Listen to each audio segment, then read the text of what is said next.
यह बात तो पुराणों में एकदम सही लिखी है कि कलयुग में लोग भगवान के होने पर भी सवाल उठाएंगे। रामायण, जिसे आज भी कई बुद्धिजीवी काल्पनिक मानते हैं, लेकिन अब हम कुछ ऐसे चौंका देने वाले जिंदा सबूतों को आपको दिखाने वाले हैं जिसे देखकर रामायण को काल्पनिक समझने वालों की बोलती बंद हो जाएगी। क्योंकि आज भी कई लोगों का मानना है कि रामायण एक काल्पनिक चित्रण है और वो केवल एक कहानियों से भरी किताब है। और कुछ लोग तो यह भी कहते हैं कि भगवान राम जैसी इस दुनिया में कोई चीज ही नहीं थी और रावण का अंत कभी हुआ ही नहीं। लेकिन आज हम इन सभी बातों से पुख्ता सबूतों के साथ पर्दा हटाने वाले हैं कि आखिर रामायण की हकीकत क्या है। और जो आपके मन के सवाल है, जैसे क्या सच में रावण के 10 सिर थे और क्या सच में सोने की लंका थी और हनुमान जी चाहे जैसा अपना शरीर बना सकते थे। कुछ लोग तो राम सेतु पुल को भी प्राकृतिक मानते हैं, लेकिन इस पुल को लेकर अमेरिकन टीम ने जो कुछ कहा उसे सुनकर आपके भी होश उड़ जाएंगे। तो इस वीडियो में हम भारत से लेकर श्रीलंका तक के पूरे राज खोलकर आपके सामने रखने वाले हैं, जिसके बाद इसका निर्णय आप ही को करना होगा कि रामायण हुई थी या नहीं। इसलिए यह वीडियो आप पूरा जरूर देखिएगा और अंत में कमेंट में अपनी राय हमें जरूर बताइएगा, क्योंकि इस चैनल पर हम ऐसी ही इंटरेस्टिंग और रहस्यों से भरी वीडियोस आपके लिए लाते रहेंगे। इसलिए अगर चैनल पर आप नए हो तो इसे सब्सक्राइब कर लेना ताकि आने वाली वीडियो का नोटिफिकेशन आपको समय पर मिल सके। नमस्कार साथियों, मैं आपका दोस्त और आप देख रहे हैं दिव्य रहस्य यूट्यूब चैनल।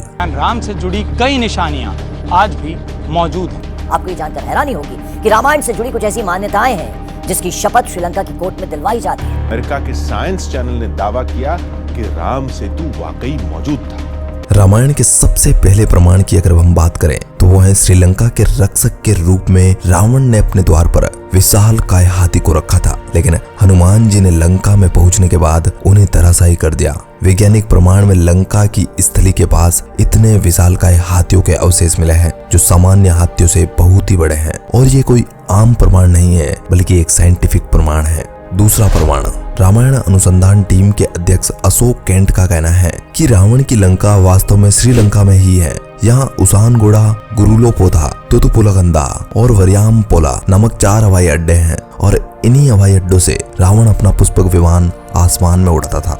ये सभी हवाई अड्डे इन सभी बातों का इशारा करते हैं कि रामायण कोई काल्पनिक वितरण नहीं थी। अगर हम इसके तीसरे प्रमाण की बात करें तो इसमें भी संजीवनी बूटी निकालकर लक्ष्मण के प्राण की रक्षा की गई थी। माना जाता है कि संजीवनी बूटी में भी इतनी शक्ति है, वो मरने वाले व्यक्तियों के प्राण भी बचा सकती है। लक्ष्मण जी के ठीक होने के बाद हनुमान जी ने द्रोणगिरी पर्वत को उसी स्थान पर रख दिया था जो आज भी उत्तराखंड में चमेली गांव में स्थित है। नंबर 4, सीता हरण के बाद रावण माता सीता को जिस मार्ग से लंका ले जा रहे थे उस मार्ग पर राम भक्त जटायु ने रावण को युद्ध के लिए रोका था, लेकिन रावण ने जटायु के दोनों पंखों को काटकर उन्हें गंभीर रूप से घायल कर दिया। जिसके बाद वो घायल अवस्था में ही श्री राम के सामने प्रकट हुए और उन्होंने भगवान की गोद में ही अपने प्राण त्याग दिए। जिस स्थान पर जटायु का स्मारक भी बना हुआ है वहाँ पर लेपाक्षी मंदिर का निर्माण करवाया गया था और वो मंदिर आज भी आंध्र प्रदेश में देखा जा सकता है। 5वां प्रमाण, रावण का शव, जिससे ज्यादातर लोग अनभिज्ञ हैं। ऐसी मान्यता है कि रांगला के समुद्र तट पर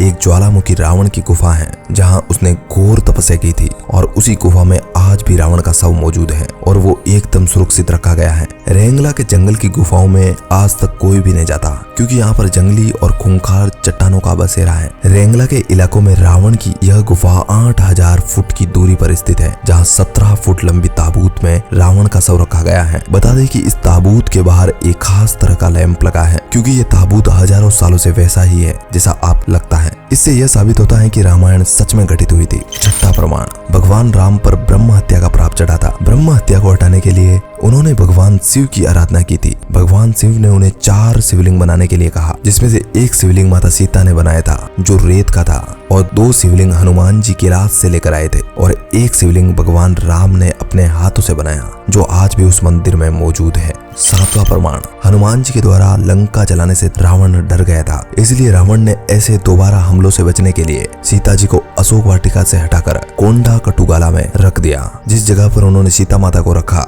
यहाँ पुरातत्व विज्ञान की कई गुफाएं मिली जो आज भी रावण के महल की तरफ जाती है। 8वां प्रमाण, इस बात का कोई भी आश्चर्य नहीं है, कोरल और सिलिका पत्थर जब गर्म होता है तो उसमें हवा कैद हो जाती है और जिस कारण से वह पत्थर काफी हल्का हो जाता है और वह पानी के ऊपर तैरने लग जाता है। हालांकि ऐसे पत्थर से ही यह पुल बना है, लेकिन अगर इतिहासकारों के माने तो उनके मुताबिक 1480 में आए एक तूफान में यह राम सेतु पुल काफी टूट गया। उससे पहले लोग इस पुल के जरिए भारत से श्रीलंका में पैदल और वाहन के जरिए आते जाते थे। वहीं अमेरिका के साइंस चैनल ने तथ्यों के साथ दावा किया कि भारत और श्रीलंका के बीच मौजूदा राम सेतु प्राकृतिक नहीं है, बल्कि उसे मानव द्वारा निर्मित किया गया है, यानी इसे किसी इंसानों द्वारा बनाया गया है। यहाँ तक कि अमेरिका के वैज्ञानिकों को भी इस बात का प्रमाण मिला है कि राम सेतु के पत्थर करीब 7000 साल पुराने हैं और उस समय ही हमारी रामायण घटित हुई थी। अब आप इसे क्या कहोगे?